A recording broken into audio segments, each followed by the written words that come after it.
All in Sports Network. We love sports. All right. Was the Trey McBride last chance touchdown possibility a penalty or no? I need your unbiased opinion. Go. Yes, it was. 100% it was.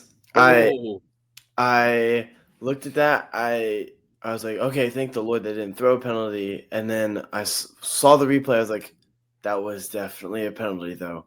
Kind of makes up for the IU game, though, in my opinion, because there's a lot of stupid calls in that one. But we'll talk more about it on Thursday, so don't reveal too much. So here's my take. Okay, so I think he didn't do himself any favors by trying to sell it, right? Does that make sense? I think the ref saw the aftermath and saw him selling it and said, no. And once again, this is the example of a no-win situation for a ref. If they call a penalty, everyone on one side is going to be so upset because it was so close, right? If they don't throw a penalty, everyone on the other side is going to be so upset because it was so close. I would much rather no penalty. I know it favored the Colts in this instance, but I've always said I'd much rather the play be decided on the field, because if you give them a penalty, knowing what that means at that point, you give them 4 downs from the 1 yard line. That's just not cool. And so credit to the ref for being not a contributor, but, letting the play decide the game. Well, my name's Kevin. This is my son, Liam. We're the Unstable Blues. Happy to present All Indiana Sports as part of the All In Sports and Rogue Media Sports Networks. Welcome back in. It was too close for comfort, but the Cardinals still couldn't find a way to win in the fourth quarter, and the Colts walk away victorious for a 5-1 start, and still claiming the top of this spot in the AFC as the Jaguars lost. Yep. How long can this go on? Let's go all in to find out. Yes, even without the Jags, they still would have had the top spot, and without anything happening, with Buffalo, they'll still have it over them. Follow us on TikTok and Instagram at All Indiana Sports and on Twitter at All Indy Sports. And do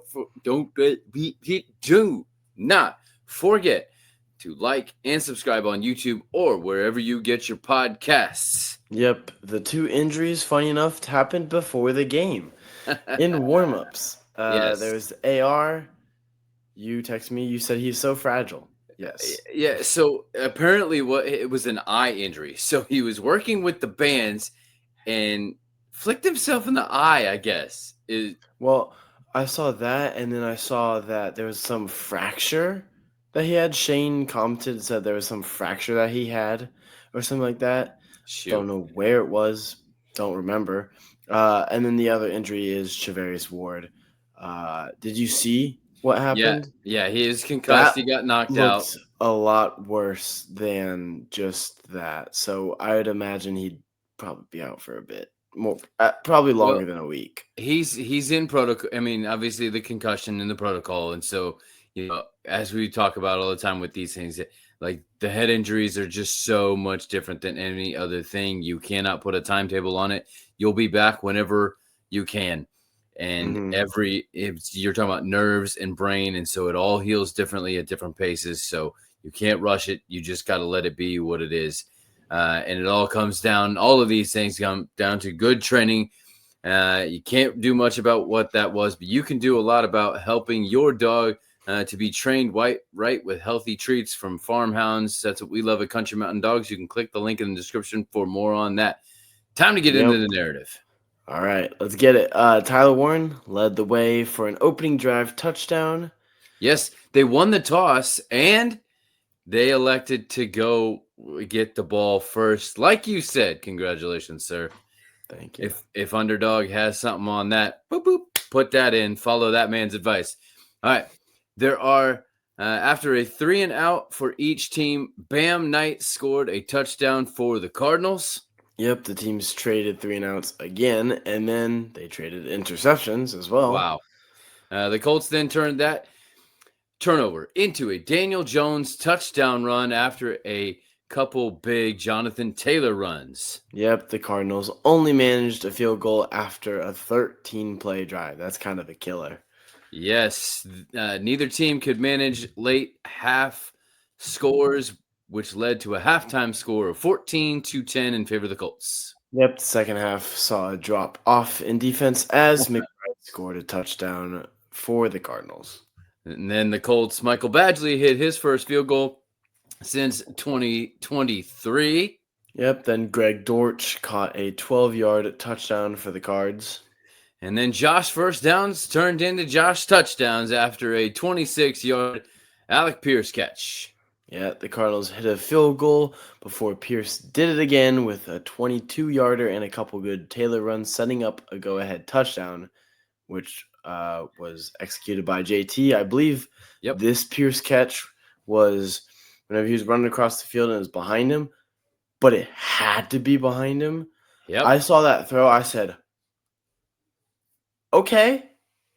Very, very good throw. And he did like one of these and a twist and a turn, and got it. It was great execution. Yes, and then with 4:39 left, the Cardinals put together a drive to get into the red zone, but the Colts came up with a last-ditch defensive stand to prevent a touchdown, which included that potentially controversial Trey McBride sell. Yes, yeah. It's what could have been. You watch it, you make your call. If you give us a comment. We've had some interesting comments over the last little bit with the Oregon and IU game and some of our takes on fever and CBA stuff with WNBA. Hey, everyone nowadays is controversial in some way or another. It's just a matter of how you choose to be controversial. Exactly. You know what? It's much easier to put your thoughts down on a comment thread than it is to do what we do. Yes, very true. And so basically the Cardinals were not able to rebound, but you can get your own rebound with Open Goal Rebounder goal setup in your backyard. Click the link in the description for more. And after, to close out the game, JT had one more first down run of 15 yards, and the Colts lined up for the best formation in football. Victory formation. I also have a hot take. I don't know if it's a hot take. But I believe that JT first down run would have been a touchdown if it was a different point in the game. I think he had enough speed to break that off and get a touchdown from that. I think you could be right there. All right, time for the stat sheet. Daniel Jones went 22 for 30, 212 yards, 2 touchdowns, 1 interception, and a 101 QBR. That puts him with only one game under 100 QBR, and that was the one game they lost. I wonder what his QBR would be if he didn't have the interception. Jonathan Taylor had 123 yards on 21 carries for a touchdown. At one point, he was averaging, I think, 9.5 a carry. Oh, my goodness. In the game.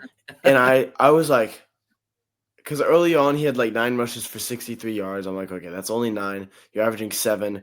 And then it just kept going up. This is what he does. This is same kind of thing that we used to see Derrick Henry do as well, where, it was 2 yards, 3 yards, 2 yards, 3 yards. And all of a sudden, he's wearing you down over time. So then the fourth quarter, it's runs of 7 yards, right? And you just get worn down over time. Tyler Warren had 6 catches for 63 yards and that opening touchdown. Yep, Alec Pierce had 48 on 2 receptions.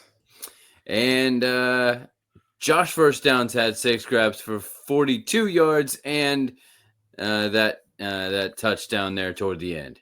Yep, MPJ didn't really do much today. Nope. Jermaine Pratt led the way in tackles in his Colts debut with 11.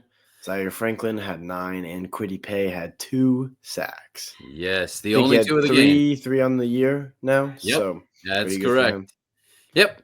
Time for the intangibles. What are the things that maybe don't show up on the stat sheet that you were like, hey, this may be a reason? I think Travarius Ward not being in there was kind of reflecting towards the beginning whenever Marvin Harrison, and then I saw him go down. I said, that's a head injury. I was like, he's probably not coming back. So that made it easier So kind of just injuries all around, making the game different. Kyler Murray expected to play, and then he didn't. And then James Conner not being there as well. He hasn't been there for a bit, but still not being there. So injuries, obviously that no call is a huge intangible, whichever way you swing it. Yep. And the run offense was both, I think both teams, I'll have to, fact check myself real quick whenever you start saying your intangibles. But I think the time of possession was relatively similar because both teams were able to run the ball so successfully. All right. Those are mine. The Cardinals did have a 5-minute advantage in time of possession. Okay. But when you run that much clock and you only can hit 2 field goals rather than touchdowns, then there you go. Mm-hmm. Kind of the difference in the game in a 4-point game. I saw a stat. Yeah. This is another intangible, not just for this game, but for the past 3 games, including this one. Yep. The Colts are 10 for 10 on red zone trips for touchdowns in the past 3 games. There you go. Yep. That would make sense. And that early on, that was something that we pointed out. Early on, they first 3 games, 9 for 19. Past 3 games, 10 for 10. It's almost like they're listening in and just taking hints, like we've said, maybe we need to stop saying so much and they could stop stealing from us and then they have to pay us because that would be nice. We're still available. We're still free agents at this point. We are. Very much so. They were consistent, like the consistency, the methodical, and then even on top of that, the not panicking, right? Few 3 and outs, okay, punt the ball away. We're not going to try to do something crazy like go for it on 4th and 6 in our own territory. We're not going to do something like there was one even toward midfield. It was like we're going to try to draw them off sides. If it doesn't work, we're gonna punt, right? A little bit more of an older school mentality in that regard, and then the response by the defense after the interception to go and get it right back. Way to go, Mekhi Blackman on that one. And then the bend, don't break defense is back. We haven't seen this a lot, and I think this is sort of plays into or because of some of those injuries that Lou kind of had to go a little bit more in that phase of things to kind of put the game to bed. Speaking of putting to bed, you can use Joi Baby sleep sacks to put your little child to bed. Click the link in the description for more. So that leads us to the Mayflower move of the game. The Mayflower moved the Colts to Indianapolis, and so we call this the Mayflower move is our game-changing play of the game. What is it for you? It could be a lot of things for me. There's a lot of nothing like really massive plays, but like a lot of big ones. I'm gonna go one with I don't think you're thinking of. I'm gonna be honest. All right. I think it's the Josh first down to get them inside the 5, to get them a new set of downs, which gave them, the play after they scored with JT, regardless of what down it was. But still, it was 3rd and 9 or 3rd and 8, something like that. 3rd and long, and they converted it. And I was like, okay, cool. And then you got the touchdown right after. So it's like, okay, rather than having to get a field goal and settle for 3 and put yourself up, what? Or is that's tying the game? Rather than tying the game at that point, you're putting yourself up where they can't score a field goal and tie the game either. So you're forcing them to go down and score a touchdown, which puts your defense in that position to be able to make that stop rather than them being able to go for a field goal on 4th down. So I would say that first down was a very, very crucial play. I totally understand. And, I mean, Josh got rocked a couple times.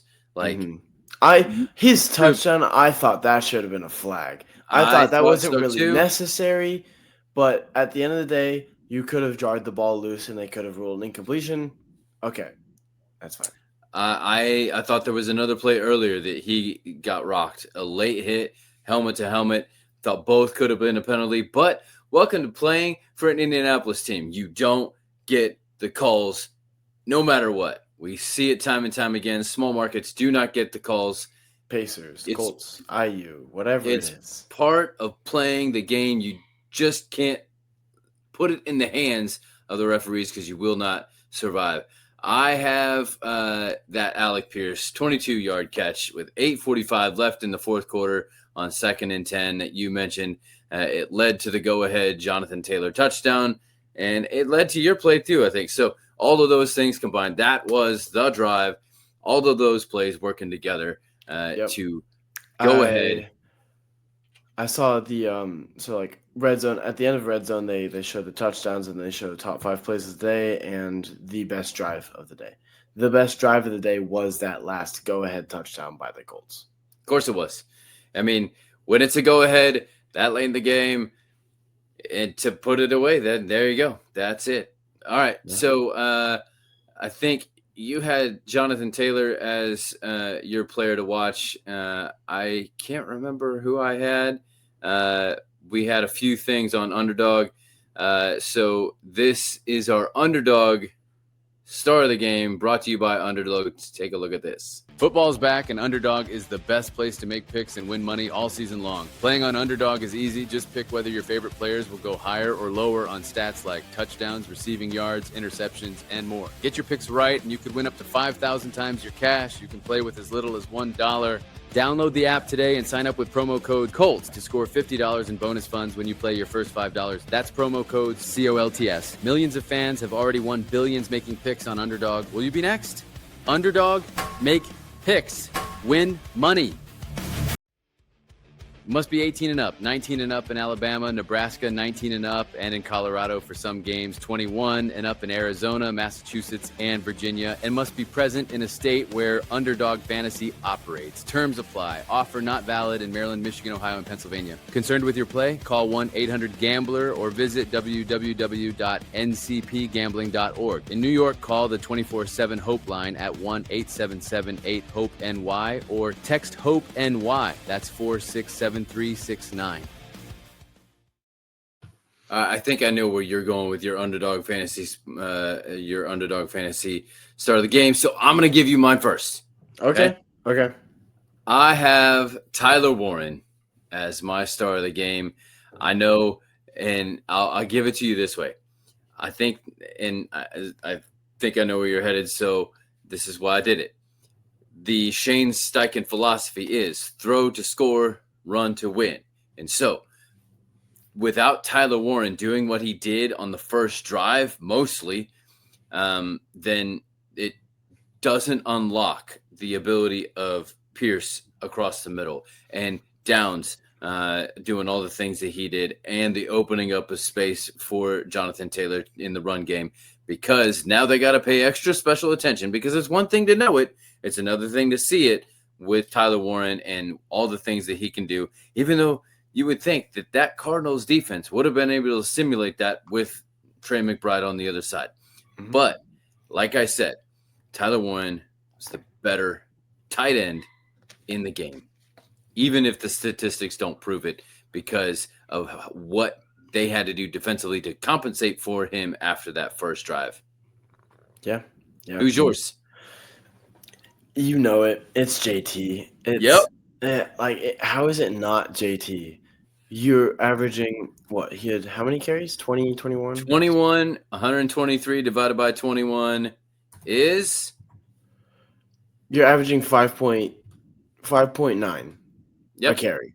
Yep. That's absurd. In the first half, he was averaging like 3.8, which is already a good average. The second half alone, he averaged like 7, something like that. How you're the leading rusher in the league. Everyone knows it. Everyone knows you're a problem. Yet you still are able to do the things that you want to do. Yep. It looked like wherever he wanted to go, he was going. Sure. Did you see his jersey numbers by the end of the game? I don't know how you get that dirty of a jersey number when you're playing against a team with a white uniform, but he did, because he's out there grinding and getting it all messy, and it doesn't matter. Yeah. Rocky. I in the touchdown to add on to that, the go-ahead touchdown, the game-winning touchdown, How do you not go JT? That's just my thoughts. I love it. Well, that's it for today. We'll be back tomorrow with our first Keep the Pace episode, taking a look at the Pacers. Later this week, we will have our Unstable Pick 6 NFL prediction episode, Crimson Cutback look at the still undefeated IU football Hoosiers after their visit to Eugene, and our preview of the Colts game in LA, second one of the season against the Chargers. Yep, this is Liam. And this is Kevin. Reminding you to stay all Indiana. All in Sports Network. We love sports.